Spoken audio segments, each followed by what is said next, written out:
La chronique ciné avec JPL.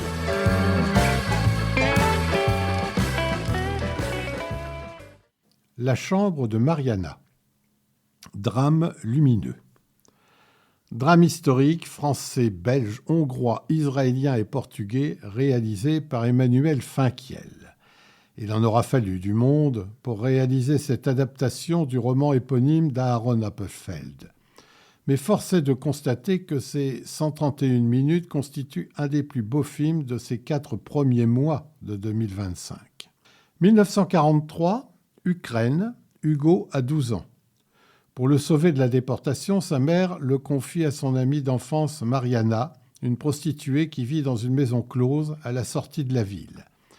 Cachée dans le placard de la chambre de Mariana, toute son existence est suspendue au bruit qui l'entoure et aux scènes qu'il devine à travers la cloison.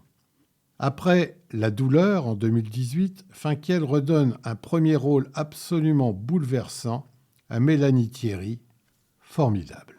La Shoah et ses à-côtés sont au centre de toute l'œuvre de ce cinéaste qui s'était pourtant juré de ne plus faire de film sur ce sujet. Cette fois, il en parle à travers un filtre, celui des yeux et surtout des oreilles d'un jeune garçon caché dans un placard au fond de la chambre d'une prostituée. Heureusement pour lui, c'est une putain au grand cœur qui va tout faire pour adoucir le sort de cet Hugo séparé de sa mère. Même si les personnages sont largement inspirés de la famille du romancier, il s'agit ici d'une pure fiction. Le tournage devait avoir lieu en Ukraine, hélas, et on comprend pourquoi, cela s'est avéré impossible. Il s'est donc déroulé en Hongrie. Les lumières, la photo, la bande-son, l'utilisation virtuose du hors-champ, tout concourt à faire de ce drame une véritable pépite de plus de 2h10 qu'on ne voit pas passer. Un seul regret pour ma part, le huis clos est tellement poignant et puissant que je pense que le dernier quart d'heure, hors les murs, retire un peu de force à l'ensemble. Mais c'est, je le répète, un très grand film.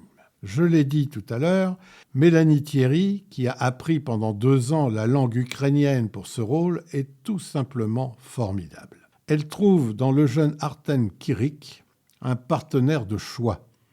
Quelle présence! Ajoutons les performances de Julia Goldberg et Iona Rosenkirch pour faire bonne mesure. Une réussite majeure qu'il ne faut absolument pas manquer, pudique, bouleversant, terrible et beau à la fois, et qui résonne tristement avec l'actualité.